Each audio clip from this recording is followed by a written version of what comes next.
Maine is known for its stunning wilderness, endless forests, and rugged coastline. But hidden within this serene landscape are stories that send shivers down your spine. Tonight, we venture into one of the most haunted places in the state, the infamous Haynesville Woods. This lonely stretch of road, located on Route 2A, winds through dense forests, and it has been the site of countless accidents over the years. But among the stories of deadly crashes and tragic losses, there's one tale that stands above the rest: the legend of the ghost bride of Haynesville Woods. According to local folklore, there's something, or someone, waiting on this road.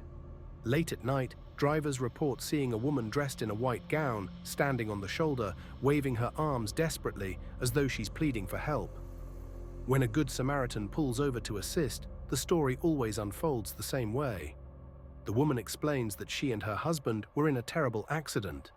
Their car crashed deep into the woods, and he's trapped, dying. She begs you to follow her to help save him before it's too late.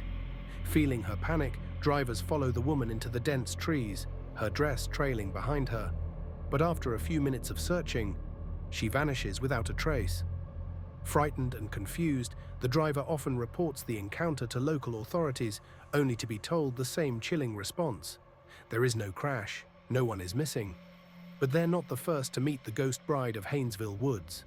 This tragic figure is believed to be the spirit of a young woman who perished here in a fatal car accident long ago. As the legend goes, she and her new husband were driving through Haynesville Woods on a dark and stormy night. They lost control of the car, crashing into the trees, killing them both. Ever since, her restless spirit is said to roam this cursed road, forever searching for help that will never come. Locals will tell you to avoid this highway after dark. Many believe the ghostly bride is a warning, or perhaps an omen that more tragedy will follow those who meet her. It's not just her story that haunts this stretch of Route 2A. Truckers and travelers alike speak of shadowy figures darting across the road or hearing eerie, unexplained noises in the dead of night. Some say the spirits of those lost to fatal accidents are trapped here, replaying their final moments over and over again. Whether you believe in ghosts or not, one thing is certain. Haynesville Woods is a place where life and death meet, and for some, the line between them becomes hauntingly blurred. So the next time you find yourself driving through Haynesville Woods late at night, keep your eyes on the road, and if you see a woman in white flagging you down, you might want to think twice before pulling over.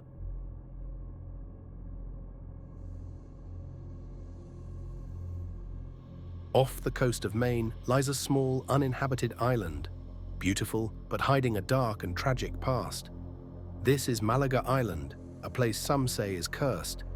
Though it may seem peaceful now, the island holds a haunting history of injustice, suffering, and spirits that may never find rest. Welcome to Malaga Island, one of Maine's most unsettling ghost stories. In the late 1800s, Malaga was home to a small, racially mixed community of about 45 people. Fishermen, laborers, and their families.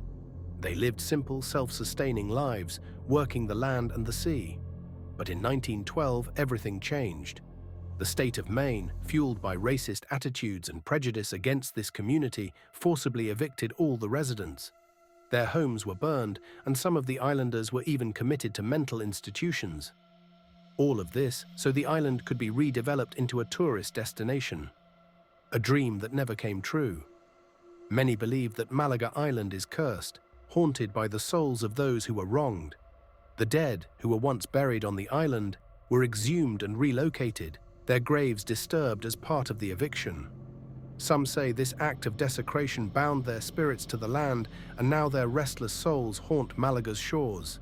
Fishermen and boaters who pass by the island report hearing strange noises, cries for help, whispers on the wind, and even the faint sound of children laughing. Some have claimed to see ghostly figures walking along the shore, vanishing into the mist as quickly as they appeared. One of the most well-known stories comes from a group of campers who decided to spend a night on the island. After setting up their tents, they began to feel an overwhelming sense of dread, as though they were being watched. That night, they heard footsteps circling their campsite, though no one was there.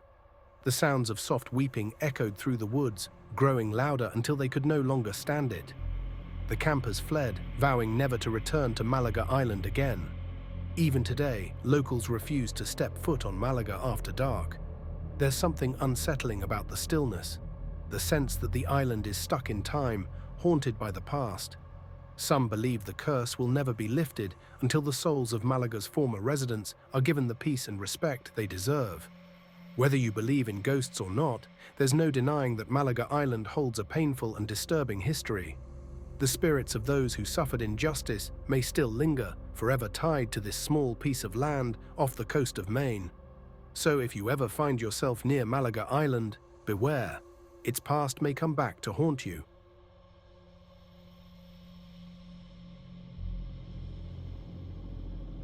Maine's rocky coastline is dotted with lighthouses, beacons of safety for sailors navigating the treacherous waters of the Atlantic. But not all lighthouses offer safety. Some hold dark secrets and tragic pasts that refuse to be forgotten. This is the haunting of Wood Island Lighthouse, where the echoes of a long-ago murder still linger. Wood Island, located just off the coast of Biddeford, is known for its picturesque beauty. But beneath its serene appearance lies one of Maine's most chilling ghost stories. A haunting that began with a gruesome crime over a century ago. The year was 1896, and Wood Island was home to a small community, including the lighthouse keeper, his family, and a few fishermen. Among them was a man named Howard Hobbs, a drunk and unstable individual known for causing trouble in the local taverns. One fateful night, Hobbs became enraged during an argument with a neighbor, a local fisherman named Fred Milliken. What began as a quarrel ended in bloodshed when Hobbs shot Milliken in cold blood. Fearing the consequences of his actions, Hobbs fled to the lighthouse, seeking refuge with the lighthouse keeper, who had no idea what had just occurred. Overcome with guilt and panic, Hobbs turned the gun on himself, ending his life within the lighthouse walls. But the story doesn't end there. The violent deaths of that night left a mark on the island, one that seems to echo through time. Since that night, the lighthouse has been the site of strange, unexplained occurrences. Keepers and visitors alike have reported hearing disembodied voices in the dead of night, footsteps climbing the spiral staircase, and cold gusts of air that seem to come from nowhere. Some say they've even seen the ghostly figure of a man walking the grounds, his face twisted in anguish, believed to be the tormented spirit of Howard Hobbs, forever haunted by his actions. The lightkeeper who took over shortly after the murder often spoke of hearing knocks on the door in the middle of the night, only to open it and find no one there. Others have seen shadowy figures standing by the light, staring out into the dark waters, as though waiting for something or someone. One of the most disturbing stories comes from a visiting fisherman who spent the night on the island. He awoke to the feeling of being watched and saw a man standing at the end of his bed, staring at him with hollow eyes. But when he blinked, the figure disappeared, leaving only the sound of soft footsteps echoing down the hall. Even after the lighthouse was automated and the need for keepers disappeared, the strange phenomena continued. Tourists and ghost hunters who braved the trip to Wood Island Lighthouse still report feeling uneasy, as though the island itself is alive with the memories of its tragic past. Whether you believe in ghosts or not, there's no denying the lingering energy on Wood Island. It's as if the island remembers the violence, the fear, and the sorrow of that fateful night, and those emotions have taken on a life of their own. So the next time you visit one of Maine's many lighthouses, remember, not all lights guide you to safety. Some illuminate the shadows of a forgotten past, where spirits still wander, searching for peace they may never find.